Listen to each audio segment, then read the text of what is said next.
오늘 말씀에는 그가 징계를 받음으로 우리는 평화를 누린다고 말씀하셨습니다. 여러분, 징계가 뭐냐? 사전을 찾아보면 징계란 허물이나 잘못을 뉘우치도록 나무라며 경계함, 이렇게 되어 있고요.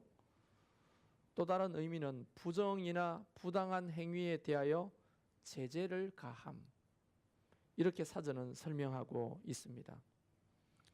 이걸 풀어 설명하면 우리의 죄 때문에 주님이 대신 징계를 받으시는데, 징계라 함은 직분이나 신분을 박탈당하는 것을 말합니다. 보통 비리로 연루되어 있는 정치인이나 공무원들이 죄가 드러나면 그 직임을 박탈당하는 거예요. 가지고 있던 권세나 힘이나 능력을 제재당하는 것입니다.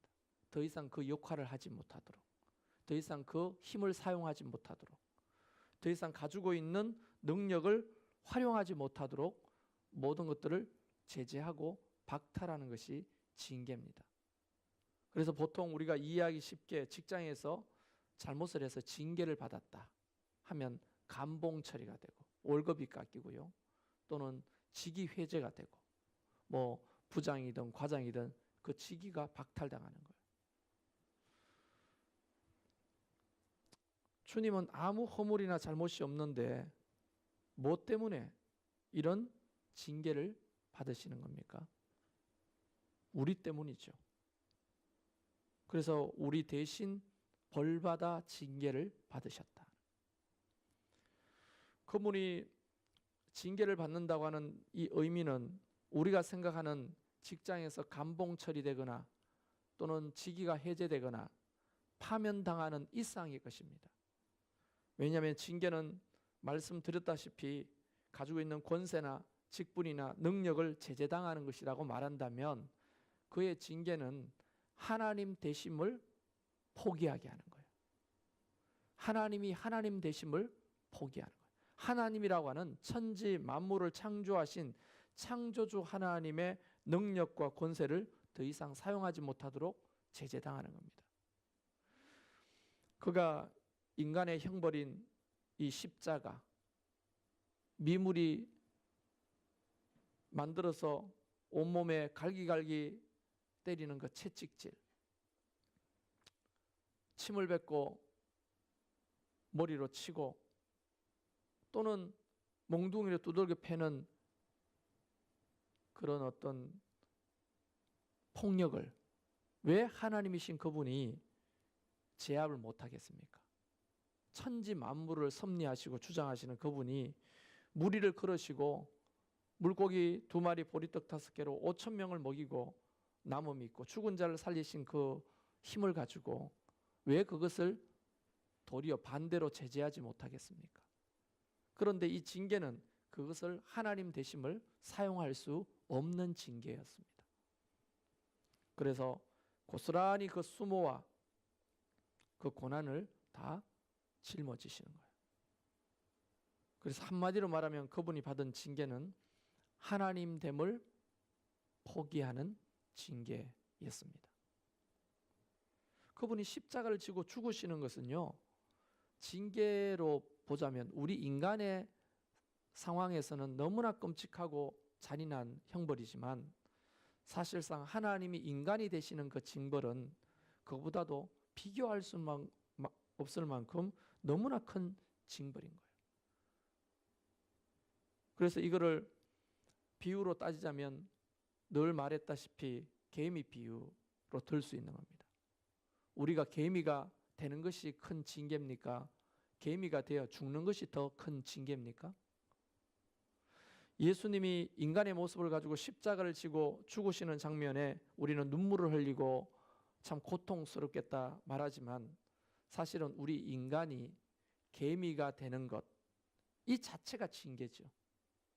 내가 개미가 된 이상, 개미가 되어서 개미를 위해서 다리가 찢겨 죽거나 불에 타 죽거나 가루가 되어 죽는 것은요, 사람이 개미가 된 것보다 덜한 징계인 겁니다. 이미 예수님께서는 하나님 됨을 포기하고 인간의 모습으로 오신 그 자체가 우리를 위한 징계였다는 겁니다.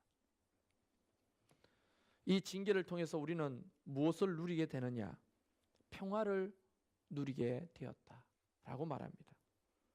여러분, 이 평화는 그냥 아무런 전쟁도 없고 병도 없고 가난도 없고 하는 안정된 상태를 말하는 것이 아니고, 이 평화란 하나님과 우리 사이의 관계가 평화롭게 유지되었다라고 하는 말입니다.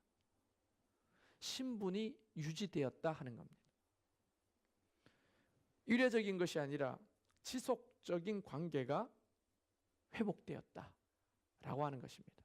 왜냐하면 예수님의 이 죽음은 바로 대속의 죽음이요, 또 하나님과 우리 사이를 화목시키는 화목제물의 죽음이었기 때문에 하나님과 우리 사이가 관계가 회복된 샬롬을 경험하게 되었다는 겁니다.